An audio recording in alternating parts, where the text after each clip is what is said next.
Sarah. It's so nice to see you and have a chance to hang Once out. I started listening, I was like, I want to be on that podcast. So. Yeah. That is the perfect segue in today's episode theme, the power of enthusiasm. That's literally the power of your enthusiasm put you here. Yeah. It's So, true. Stace, you want to take it away? Yeah. This one's real high. A 5, a 6, a 5, 6, 7, 8. Damn it, hold on, wait. A 5, a 6, a 5, 6, 7, 8. Showrunner. The show. The show and the show. A nice simple one. It was better. It was better in the recording, wasn't it, John? Oh, it was great. This was great too. The live version was great too. Well, welcome to the Showrunner Show, where every week we demystify some aspect of the job of showrunning for anyone who works in TV, who wants to work in TV, or just wants to know how it's all made. I'm Drew Dowdle. I'm John Eric Dowdle. And I'm Stacey Shabosky, and we are so glad that you're here, and we are so glad to welcome Marie Masson. Woo! Yay! Thank you. So, this week's topic, we're talking about the power of enthusiasm, and Sarah is maybe the best example. Like, when Drew and I got to show run, like, by ourselves, our first, like, thing we're doing just by ourselves, Sarah, we had a mini room, and Sarah was the writer's assistant in that mini room, and she was kind of the only one who really knew what was going on. Like, she was like, I think it's time for you to start putting cards on the board, maybe, like, and Sarah was sort of like, Sarah was the most experienced person in the room, and it's like when, we asked people to read a book, Sarah would read 2, and she was always there, like, early, like, ready to go. And that just made such a difference that, when we got we had a mini room while the network tested to see if they wanted to, like, actually buy the show. And then when we got the main room, that was our one request, was that Sarah become a staff writer, not an assistant. And from there, she's, risen up, on set supervising and all sorts of great stuff. And yeah, she's just a crusher. Oh, thank you. I mean, I have to say part of it is like, I have a lot of enthusiasm. This is about, I really do, but it's helpful when the people you're working for appreciate that, like noticing it makes my enthusiasm even higher, that like you see what I'm doing and you're like, yeah, keep doing that. And I'm like, all right, you want me to keep doing it? Like, I'm going to bring it then. And you guys are really good at facilitating and like encouraging people to be a part of the process. And it's awesome. Yeah, I felt like you, Sarah, I think you were so good at reading the room, on a daily basis too, of like, when was the right time to kind of speak up? When was the time to kind of, tell us like, hey guys, I think we're a little bit behind on, breaking that episode. Maybe, maybe we could, like John said, get some cards on the board and just, I don't know, there's it's such a skill, I think, when you're coming up too, of just not, every day, all the time being, the first one to speak, but kind of really gauging the temperature of the room and when the times to do that is. And I think you're really, really super skilled at that. Thank you. I was wondering if, because you were so much more experienced than we were for that mini room, did you know, like I've realized now sometimes writers and assistants are almost invisible. They're very quiet. They're very, or sometimes they're very like proactive and take a leadership role. How quick was it? Or did you find it out from your reps of like, oh, they don't have that much experience. This is my chance to like, you would literally stand up. They don't know what they're doing. Yeah. They don't realize that different people could be in charge of these cards. There were so many ways in which you would take on a leadership role and a really active role.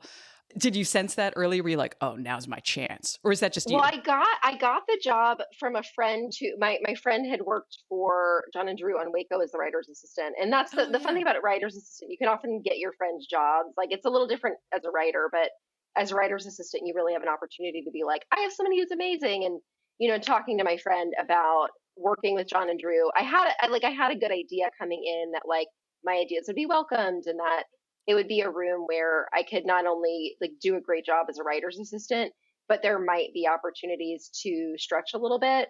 And, I did see that. And I was like, oh, this is great. Cause I immediately liked the material. I loved the pilot script. You guys were all really fun. And I was like, oh, this is just good. For me, it was just like playing. It was just so much fun. I didn't like necessarily think like, okay, well, they don't have a ton of experience. It was more just like, oh, I'm in a room with people who love what they're doing. And it's not even like a thought. It's just sort of like, it's just who I am. I'm just going to start doing the cards. I'm just going to start doing the thing. And no one told me no. So I kept going.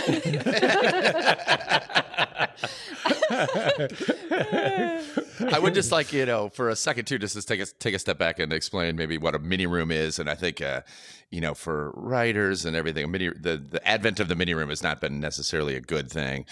What it is when a studio or network wants to, they want to pick up three scripts basically, or a fraction of the season and kind of see where it goes. And then they'll make the decision later whether they want to greenlight the whole season. And so, for writers, it kind of screws up your schedule because you're, employed for 12 weeks and then you have a month or two down while they decide if they want to continue it. But I will say from a writer's assistant, it's a really unique opportunity for a writer's assistant to join a mini room. And because the opportunity to go from writer's assistant to staff writer happens very quickly. You're not, an assistant for a whole year and 10 episodes. And then maybe the next season you might be, you're a writer's assistant for 3 episodes and you might have an opportunity to jump up. So in some ways coming, from where you came from in our mini room, Sarah, was kind of the ideal scenario where you could move to staff writer so quickly. Would you agree? That is so true, Drew. Yeah. I mean, I know for me, I was so lucky. I mean, I've been a writer's assistant. I've been a writer's assistant a long, long time, and I'd had some opportunities to get staffed, and then in mini rooms, and those shows didn't end up going, which was such a bummer. And it is a risk taking a job like that where you don't know, for all the writers, with the mini room, you don't know if it's going to get greenlit. But there is often, I mean, you guys are great at promoting. Not everybody's great at promoting, and that is such a credit to your leadership style. And I think it brings a lot out in people if you know you have an opportunity to grow. Like, Yeah. you're gonna, bring that much more to the table. Is anyone else hearing pan flute, or is that in my head? I can't tell if it's a child or Nelly. I couldn't tell that. Nelly's not here. It did sound like Nelly. That's my sad dog. That's my really sad dog. Was right that now. Atticus? Who was that, I Sarah? have Atticus in a cage downstairs. You guys know. No, it's my dog. She's just Oh, that's your a dog? short walk. So. Yeah, that sounds like my dog. Yeah, totally. That's funny too. And Sarah, you had just in our mini room, Atticus was like 9 months old or 6 months old. He was 6 young, months right? old, 6, yeah. yeah. 6 right. months Wow. old. Like, that's amazing. Like, that's, because of you, now Drew and I are like, oh, like new moms are killers because they're like, I don't have time to think about writing. Like, I'm going to sit down, I'm going to write it, I'm going to get it done, I'm going to hand it in. Like, you know what I mean? There's no time for resistance. You know what I mean? Like, you just have to do the thing and I don't know, that kind of. Somewhat counterintuitive, but that's our hiring criteria now is new moms. How recently have you had a baby? That's the first question we ask. Working is so much easier after dealing with a kid. I mean, that's how I felt about everything. Like, having a kid, there are things about it that are just so hard, and the stakes are so high with your kid. And you go into a show and you're like, this is fun. This is just fun. Yeah. It really does. And it's clean. It's so tidy. Yeah. People give you food. Oh. I know. There was like a 10-year gap in there where I was like, oh, thank God it's Monday, Like, no one's going to throw feces on me, Hopefully. Oh boy, yeah.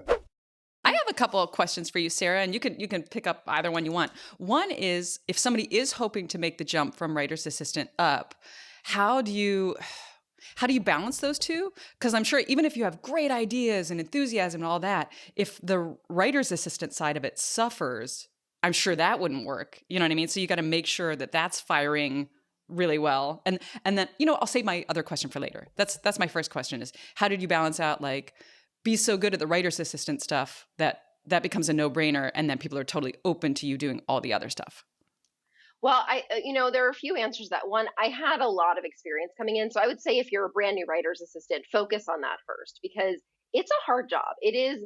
The mini room was another advantage of the mini room is there were a lot fewer writers, because if you're in a full room and you're taking notes for 6 writers, sometimes 10, 12 writers, you really don't have much time to think of your own ideas. There's not a ton of downtime in the room.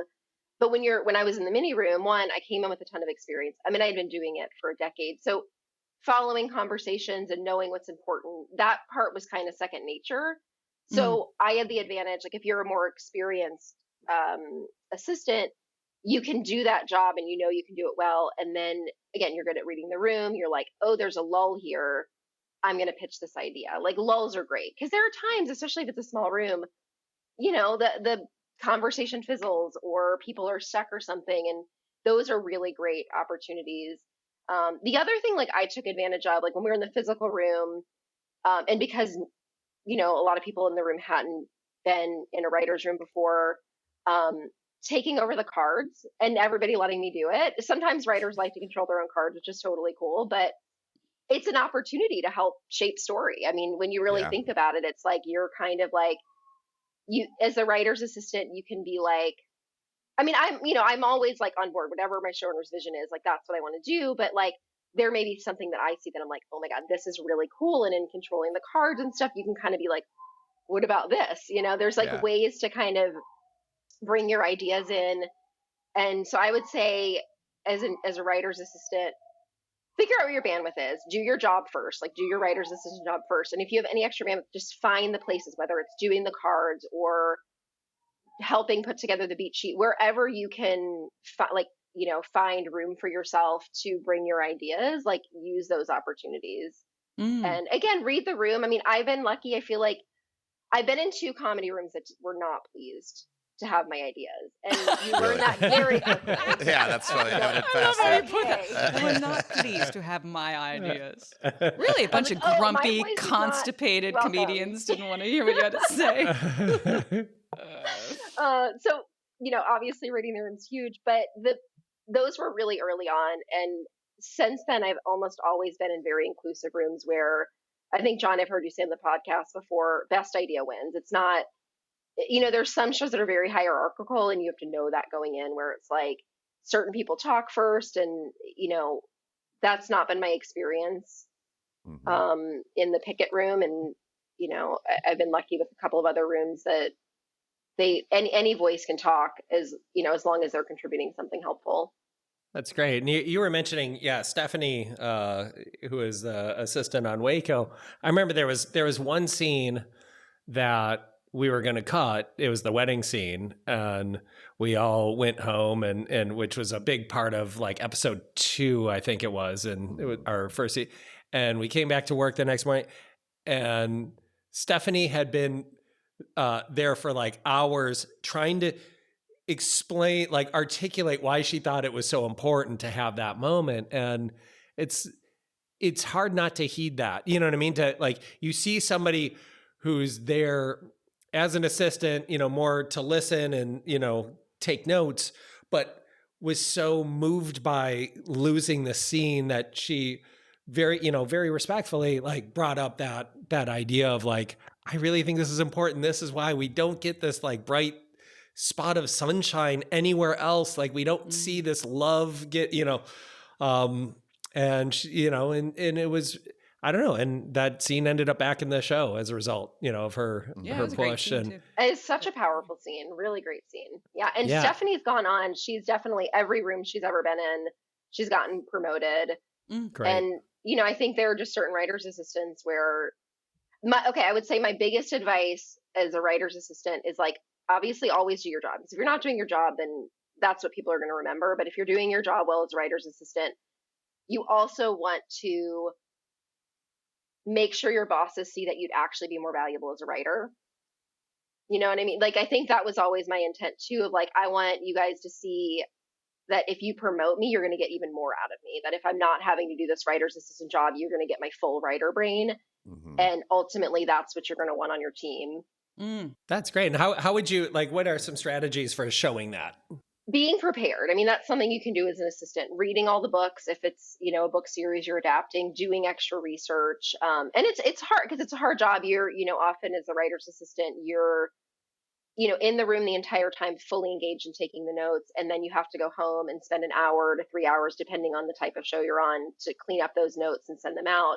So it's not like there's a ton of time, but like, it is the time to prove yourself, and it's the time to, like, stay up an extra hour to do a little bit more research and come in with ideas. And um, I kind of look at being a writer's assistant as being an external hard drive for the showrunners.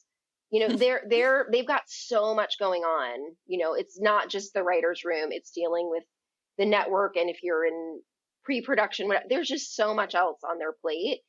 And there are things that they just can't hold in their head all the time. And it's like you're so involved in the story breaking process as the writer's assistant, even if you're not talking a lot. Hopefully you're retaining all that information. And one of your biggest values is, at a moment's notice, if somebody brings up, what did we talk about? Like last Tuesday, we were going to have this character go there, but that didn't work. And you can go, okay, this is why we didn't do it, because we tried this and this, and we went down that path and it didn't work. And I think that's where you can show them, your attention to detail and your understanding of story and character and all of those things. That's awesome. That I is would think the awesome. fact that as the assistant, you're writing it all down to, for me, that really helps me remember stuff. Like I can listen, it's cool, but it's when I scribble notes with my pen, and then when I take those scribble notes and I put them tick, tick, tick, tick, and when I type them up, like that's what really seals it in my mind. So that makes sense that that would give you a certain expertise. And then if you hone it a little bit, maybe glance through your notes like over the weekend or something, then you'd really be the knowledge keeper. Yeah, exactly. I also noticed you did a couple things that I want to point out. And then, because I'm sure people want like some nice actionable tips for what they can do. One was you picked, and a lot of people do this, but it worked really well for you. You picked one or two things that were sort of your pet characters or your pet things, So early on, you showed a love for Mary Beth, and then the actress did such a good job and she became such a beloved character that there was, we're always looking for like more ways to incorporate that character, more ways to elevate her story. And you just naturally had been a champion for her the whole time. And that's always helpful. You have that one person in the room like going like, more gunfights. And then What about the mom? What about that pregnant mom? What about her? She's great. And the other thing that you would do is show us bring in other ideas. It might be like a YouTube clip, or it might be, and we used an app or software called Basecamp that made it easy to like share stuff. But you would have, you read this article, or you saw this show, or you did this, that would spark ideas, or that would layer on top of like, hey, we were talking about those Native American water rights. Did you guys see that headline? And it was good. It had to be a balance, because sometimes people do that so much that you're like, oh my God, every time I talk to you, you give me homework. I am not going to watch a PBS documentary every time you send me a link. You know what I mean? So that enthusiasm can be taken too far, but you didn't do that. You just sort of showed that you were thinking about it even when you were outside of the room, and then would have cool ideas that we ended up using. Yeah, that's so big. Yeah. I mean, that shows so well for people like us too, who I think, when you're looking at a writer's assistant, they so clearly get the DNA of the show, and they really, all the ideas are kind of woven into the DNA of the show. And then I think, from our standpoint, it's like we just really trust this person at any level, whether it be writer's assistant, staff writer, on-set supervisor. Like, this person gets it and is making the exact same show we're making. I think once that kind of switch is flipped, it's really you're willing to give unlimited responsibility to that person. Yeah. And part of it's what you're sending us, some of those, stories and those links. It's like, oh my God, all of these are like perfectly baked into our world. These are all like the right ideas. If they don't all fit, they're all like the right ideas. And I think that, for us gives us just like unlimited confidence. Yeah. It's like you learn to see competence. You're like, oh, this is a really competent person. Whatever she does is like, you know what I mean? And that really, I don't know, that's so much of it. Like Drew and I always say, like, oh, that person, they're part of the away team. They should be on the away team. You know what I mean? Like there's the team you leave in town, and there's the team you take on the road. And I could see somebody in an assistant role being like, I really want to be a writer, so this is kind of beneath me, or you know what I mean? Like I'm going to phone this in while I wait to be a writer. Like, whereas, by killing it, in whatever spot you're in, if you're, an assistant getting coffees, but you're killing it, and you're like, as an example, my son just started high school, and he wanted to play high school football, and he was like, okay, I'm not the biggest guy, I'm not the fastest guy, like, how should I manage this? I was like, what if you're like the enthusiastic guy? You're the kid who shows up early when, everyone goes to the line, you're the first one on the line, you're gung ho. Like the coaches will notice that. And in fact, now he's the starting tight end. He's, playing, linebacker. He's on special teams. He's playing like almost every snap of the game, even though he's one of the smaller guys on the team, because he's the one the coaches know they can rely on to be focused and enthusiastic. And I feel like that's so in a writer's room, you see who's like watching the clock, you see who's kind of phoning it in and just doing enough to like get by and treating writing like a, for lack of a better word, like an hourly paycheck job. And you see the people who are like, this is their thing. This is what gets them up in the morning. And yeah, Sarah, I think particularly at a lower level, there is like a support staff or a staff writer.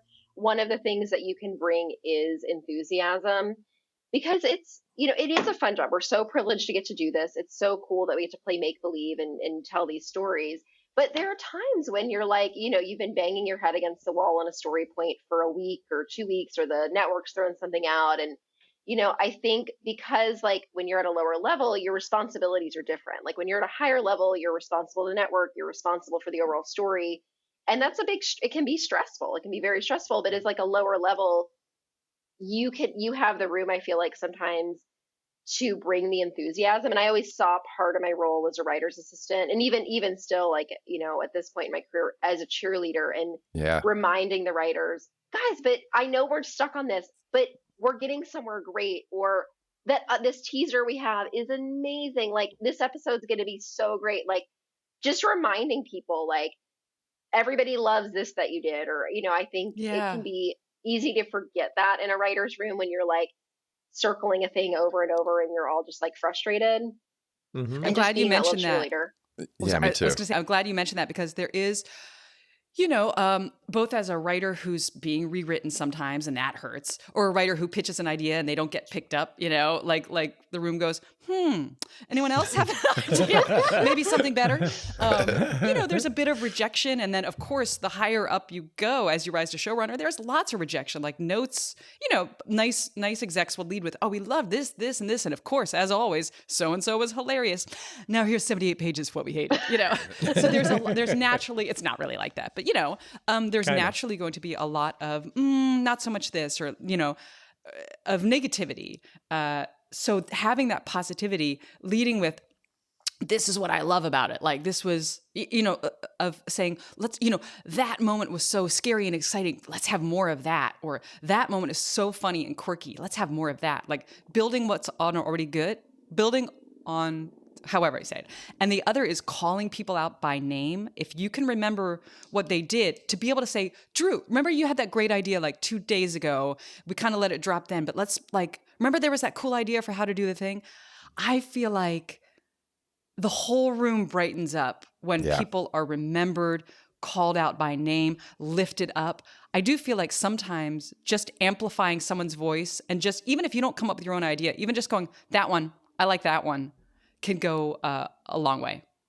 I so agree with you, Stacey. Yeah, it's really nice to, sometimes people, will repeat an idea in a room and the last person that said it gets the credit for it. And that just happens. That's just, everybody's talking and that happens, but it means so much. I think it's like your entire room, all your colleagues remember when you give credit to someone else. Like it's such a valuable thing to remember, to give credit. It doesn't lower you. It I think if anything, is it builds you up and your colleague up, because it's just good for everybody. Yeah. Hey, speaking of giving credit where credit is due, do you want to set the record straight on those cane corsos? Oh yeah, I was going to bring that up. I heard an injustice has been committed in our previous podcast, where we were citing the cane corsos as a writer specificity that, then people were trying to find cane corsos.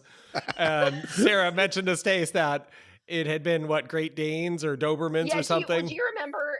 You may not remember. I just remember because it was my episode, and obviously, big details from your episode stick in your head. And my outline or something had German Shepherd or German Pinscher, whatever. Just some kind of generic more scary dog. And John's like, it's got to be really scary. And I'm like, okay. So So that specificity is per my note. So Per your note. apologies, and thank you. And I'm glad for We want the straight. I feel Scarlets much to have a better. pack of timber wolves that follow them at all times. Is that going to be a problem, Flo? Flo's the animal handler. oh, yeah. Yeah, I guess that's so one of funny. those things. Like in the script phase, you're pushing for more specificity, and then in the production phase, you're like a little less specific. Will actually get it done. So yeah. So apologies. That's so funny. Those are my cane corsos. You are responsible for the Kate Corsos. Yeah, that's so funny. Yep, I take full responsibility. Killed me. So funny. We feeling that rapid fire? Yeah, let's do the rapid fire 4. So every week we have 4 questions we ask each guest, or every other week, I guess. Starting with, what is the first television show you truly loved and why? Okay, this is a hard one for me because I've been a TV junkie basically my whole life. I really, like, TV was such a source of comfort for me. So I'm going to start with the first, and it's going to be 2 TV shows where it was a time in my life where it was like a harder time in my life, and it just provided me such a sense of comfort. And that was in high school, and it was Buffy and Gilmore Girls.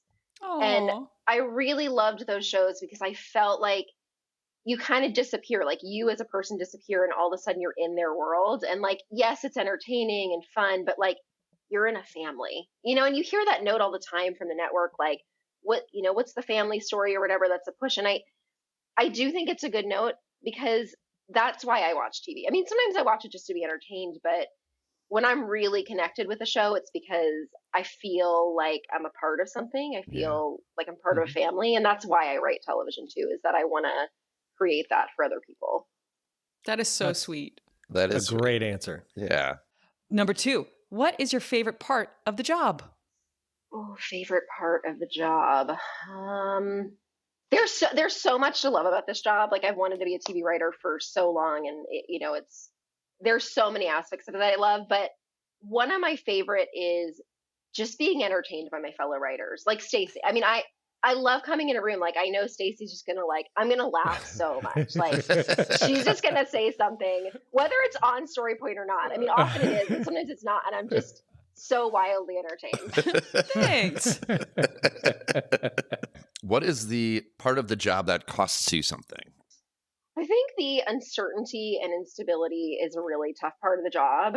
You have to have a lot of resilience, I think, to make it as a writer. There's so much rejection, and so it's like the rejection part of it is one mental burden, and then just the uncertainty. You don't know if your show's coming back. You don't know when your next job is coming, and it's not for everybody. Some people really want to know what they're going to be doing. It's like, my family will be like, "Hey, we're going to this family trip, next April." And I'm like, "I will tell you, March 31st, March 30th, whatever, how many days are in March. I'll tell you then if I'm coming."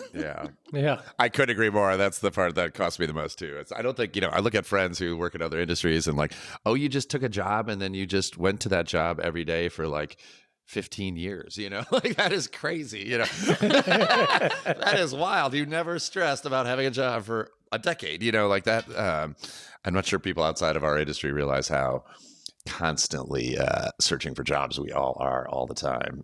Even when we're working, you're looking for the next thing. It's just it's a constant source of stress. But also, there's no level that's immune to it either. No, there's not. Yeah, there's not. And it's also what gives us, some freedoms in our lives too. So it cuts both ways. But that is, I couldn't agree with you more on that. Yeah. You have to really be a hunter, hunter gatherer, you know what I mean, not a farmer, I guess, in that sense. Yeah. And word fourth farmers. question. We're all word farmers. If you had a time machine, what one piece of advice would you give yourself when you started your television journey? I would tell myself to seek out failure more. I think that's where you really learn and grow. And I think sometimes there were moments where I didn't try something for fear of failure. And I would, write more bad scripts and just take the chances, even if it meant failing. Because if you're not failing and you're not getting rejected, it means you're not putting yourself out there. That's great advice. That's awesome advice. I love that. All right. Well, in summary, we talked about the power of enthusiasm with Sarah. If you like our show, please consider taking a moment to subscribe or rate us wherever you get your podcasts, and please tell a friend. That really helps our audience. Thank you. Thank you so much, Sarah. Thanks for being here. Thank you guys for Thanks. having me.